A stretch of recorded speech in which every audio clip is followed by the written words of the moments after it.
Good morning students. In this lecture we will be looking into models of communication.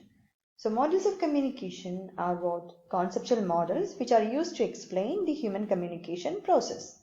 The first major model for communication was developed by Claude Shannon and published with an introduction by Warren Weaver for Bell Laboratories. So following the basic concept, communication is what? It is the process of sending and receiving messages or what? Transferring information from one part, which is the sender, to another, that is the receiver. So the sender sends the message and the receiver receives it. So Shannon and Weaver model. Claude Shannon and Warren Weaver were engineers who worked for the Bell telephone labs in the United States. So these two people, that is Claude Shannon and Warren Weaver, were engineers and they worked for the US-based Bell telephone labs. Their goal was to ensure that telephone cables and radio waves worked at maximum efficiency. Therefore, they developed the Shannon-Weaver model, which explained a mathematical theory of communication. And the Shannon-Weaver model, it is referred to as mother of all models. So, this model, that is the Shannon-Weaver model, it is referred to as what? The mother of all models, and is widely accepted as a main or initial model for communication studies. So, this particular model is recognized as what? The main or the initial model for communication studies. The Shannon-Weaver model, it was designed to mirror the functioning of radio and telephone technology.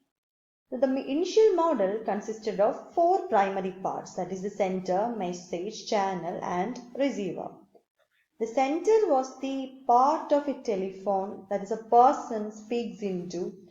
The channel was the telephone itself, and the receiver was the part of the phone through which one can hear the sender on the other end of the line. Shannon and Weaver recognized that static or background sounds may interfere with the telephone conversation, and they referred to this as noise. So this was referred by them as noise. Certain types of background sounds can also indicate the absence of a signal. Shannon and Weaver their original model contains 5 elements, that is the information source, transmitter, channel, receiver and destination. The information source is where the information is stored. So basically information source is what?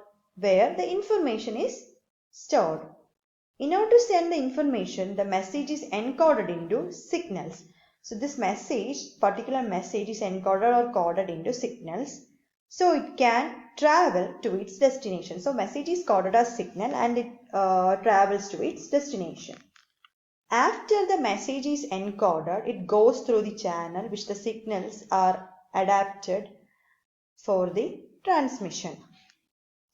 In addition, the channel carries any noise or interference that might lead to the signal receiving different information from the source.